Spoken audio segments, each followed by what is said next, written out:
Hello, I'm Karma Kitai, and I'm your host for A Livelihood, New Adventures as We Age. And today I'm going to introduce you to Peg Doyle. And Peg has had an interesting series of careers in her life. And at present, we're going to call her a holistic nutritionist or holistic health coach. And we'll hear how she got there in a bit of a circuitous path, huh? Yes, it has been, Karma. So welcome Thank to you. A Livelihood, Peg. Thank you. It's a pleasure to be here. I know that you did other things in your life before you came here to nutrition, and you were in the IT world for a long time, right? Yes, I was in that field for 15 years, and that was a period of real growth for me in the sense of my prior career was fairly insular. I was in a very supportive environment of women nurturing children and nurturing one another. Early child development field, right? Yes. How did you get into the IT field, though? That wasn't your training, was it? It wasn't, and I was looking for something in a different field, actually partly because I had gone through a divorce and really needed to earn a living, where prior to that I was working part-time in child development, and so income was important to me. I had a master's degree already, but the time that I was looking for a teaching job was right at the time we had a dip in population, so it was very difficult to get hired with a master's degree. So I thought I should really start looking at other fields and what might interest me. My brother was a researcher for Bell Labs, so he encouraged me to get into the field because it was really developing quite rapidly. So you said, though, that it's been a passion of yours to think about and work around nutrition and health. Yes. But back then, were you interested in that? You know, I always was, Karma, and in fact, way back when I was getting out of high school, I had thought about doing something related to health more in the dental area than the medical area. But my mom coaxed me into education. She was looking toward the future. The education days for us, huh? Yes. And so I thought it probably makes sense. I loved children, loved being around them, and so I went into that field. But whenever I picked up a Time magazine or Newsweek, I always went to the medical area for the first articles of interest. So you were in IT for quite a long time. Yes. And then how did things evolve to get you where you are today? Well, a few things happened. I was feeling very stressed by my job and felt like I had really reached a point in my life where I could be more selective of how I wanted to spend the next phase of my working life. And so I started looking into things related to wellness.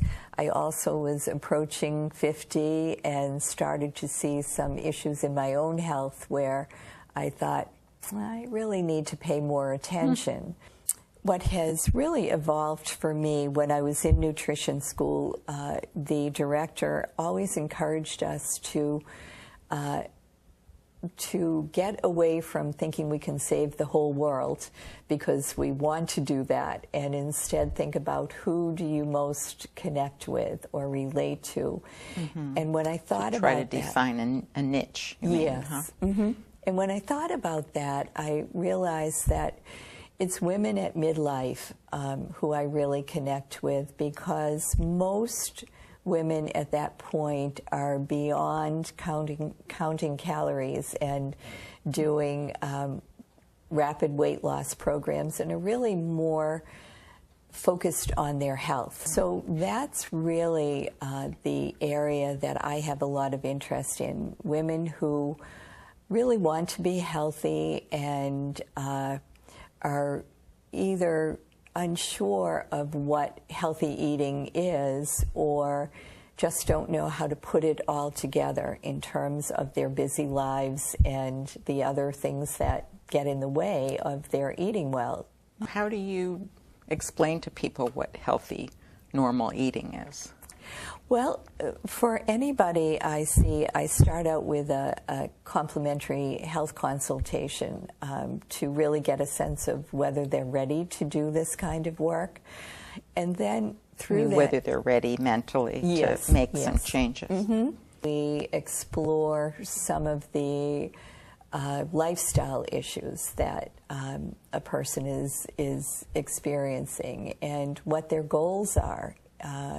So lifestyle issues like what? Working 60 hours a week, or never being home for dinner, being a big restaurant eater, elevated cholesterol, breast cancer, whatever things have come up in their lives that have... Or young children at home and working full-time. Right? It can be that too. Really to get a picture of what their life is, not just for me, but for them, so that they can begin to figure out why it's been a struggle and what possible things may come from having a health coach. And I structure it over a 6-month period because the research has shown it usually takes that long to make lasting changes.